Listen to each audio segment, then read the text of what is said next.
কুয়াশা উপত্যকায় সোনালী হরিণ। অবিরাম সাদা কুয়াশায় ঢাকা দূরের এক উপত্যকায় লোকেরা একটি সোনার হরিণের কথা বলছিল। তারা বলেছিল যে এটি তখনই দেখা দেয় যখন একটি হৃদয় সবচেয়ে ভঙ্গুর থাকে, যা এমন আলো প্রদান করে যা এমনকি গভীরতম একাকিত্বকেও নিরাময় করতে পারে। জ্যাক ছিল একটি ছোট ছেলে যে অনেক আগেই তার বাবা মাকে হারিয়েছে। প্রতি সন্ধ্যায় সে জানালার পাশে বসে গাছের মাঝখানে কুয়াশা ভেসে বেড়াতে দেখত, ইচ্ছা করত যেন আবার তার চারপাশে কারো হাত অনুভব করতে পারে। প্রতি রাতে সে সোনালী হরিণটির স্বপ্ন দেখত, চাঁদের আলোর নিচে দাঁড়িয়ে উষ্ণ, কোমল চোখে তার দিকে তাকিয়ে থাকত।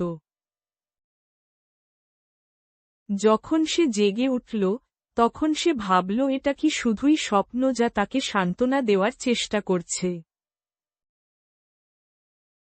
এবং যদি এটা সত্যি হয়, এবং জ্যাক নিজের মনে ফিসফিসিয়ে বলল, এবং হয়তো আমাকে আর ভয় পেতে হবে না, এবং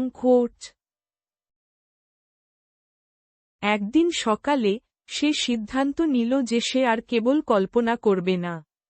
সে কুয়াশায় গিয়ে নিজেই দেখবে। সে তার পুরনো কোটটা জড়িয়ে নিল, তার বাবার দেওয়া ছেঁড়া খেলনাটা ধরে রাখল। কুয়াশা এত ঘন ছিল যে সে নিজের হাত দেখতে পাচ্ছিল না, তবুও সে একটা গভীর নিঃশ্বাস নিয়ে সামনের দিকে পা বাড়াল। অদ্ভুত ফিসফিসানি তার চারপাশে ভেসে বেড়াচ্ছিল। সে তার নাম উচ্চারণ করতে শুনতে পেল, যেন তার মা এবং বাবার মতো শোনাচ্ছিল, তাকে ডাকছিল বা জোর করে ডাকছিল। তার হৃদস্পন্দন এত জোরে হচ্ছিল যে সে ভেবেছিল হয়তো ভেঙে যাবে। তারপর ঘূর্ণায়মান সাদা থেকে দুটি সোনালী চোখ ধীরে ধীরে বেরিয়ে এলো। হরিণটি এগিয়ে গেল, ঘাসের উপর নীরব খুর। জ্যাক অনুভব করল শান্ত এবং শক্তিশালী কিছু তার ভেতরের ফাঁকা জায়গাটি পূরণ করছে। হরিণটি তার বুকে মাথা চেপে ধরল। তার ভেতর দিয়ে উষ্ণ আলো ছড়িয়ে পড়ল, এতদিন ধরে মিস করা আলিঙ্গনের মতো নরম। তার গাল বেয়ে অশ্রু গড়িয়ে পড়ল, কিন্তু আর ভারী মনে হল না। এবং আমি সবসময় এখানেই ছিলাম, এবং হরিণের কণ্ঠস্বর যেন বলছিল, যদিও তার মুখ থেকে কোনো শব্দ বের হচ্ছিল না। জ্যাক চোখ বন্ধ করে তার শরীরের প্রতিটি অংশে আলো ঢুকতে দিল, যে অংশগুলো এখনও ব্যথা করছে।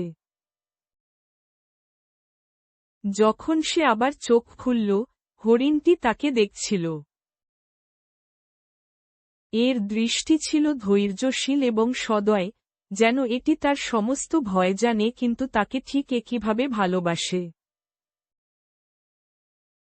সে কাঁপা কাঁপা হাত তুলে সোনালী পশম স্পর্শ করল।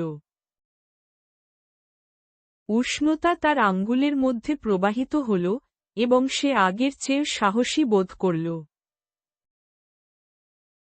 এবং তুমি নিজের উপর বিশ্বাস রাখতে পারো, এবং হরিণের কণ্ঠস্বর তার হৃদয়ের ভেতরে ফিসফিস করে উঠল।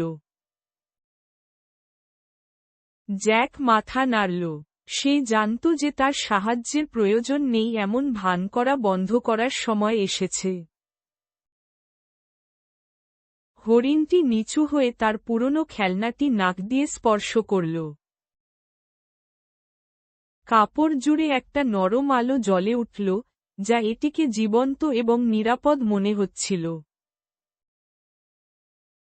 এবং তুমি যেখানেই যাও না কেন, এই আলো তোমার সাথেই থাকবে, এবং হরিণটি তাকে কথা না বলে বলল। এটা একটা প্রতিশ্রুতির মতো মনে হচ্ছিল, যে কোনো ভয়ের চেয়েও শক্তিশালী। জ্যাক ধীরে ধীরে নিঃশ্বাস ফেলল।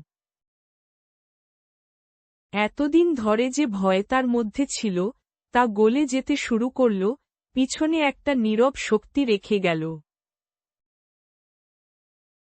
হরিণটি পিছিয়ে গেল এবং তার শিংগুলো তুলে এমন একটি পথের দিকে ইশারা করল যা সে আগে কখনো দেখেনি। কুয়াশার মধ্যে দিয়ে এটি ঝলমল করছিল, যেন বাড়ির রাস্তা। এবং খোট, ধন্যবাদ, এবং খোট, জ্যাক ফিসফিস করে বলল। সোনালি হরিণটি সাদা রঙে মিশে গেলেও, উষ্ণতা তার বুকে রয়ে গেল, হৃদস্পন্দনের মতো স্থির। সে আলোর দিকে হেঁটে গেল, তার হাতে থাকা খেলনাটি উষ্ণ এবং আরামদায়ক অনুভব করল। কুয়াশা আর তেমন ভয়ঙ্কর মনে হচ্ছিল না। মেঘের মধ্য দিয়ে সূর্যের আলো এসে পৃথিবীকে সোনালি রঙে রাঙিয়ে দিল। জ্যাক হাসল, জেনে যে হরিণের উপহার এমন কিছু যা সে কখনো হারাবে না। সেই দিন থেকে, সে আর একা থাকতে ভয় পেল না। তিনি বুঝতে পেরেছিলেন যে সাহস মানে ভয়ের অনুপস্থিতি নয়, বরং নিজের মধ্যে আলো বহন করে এগিয়ে যাওয়ার পছন্দ।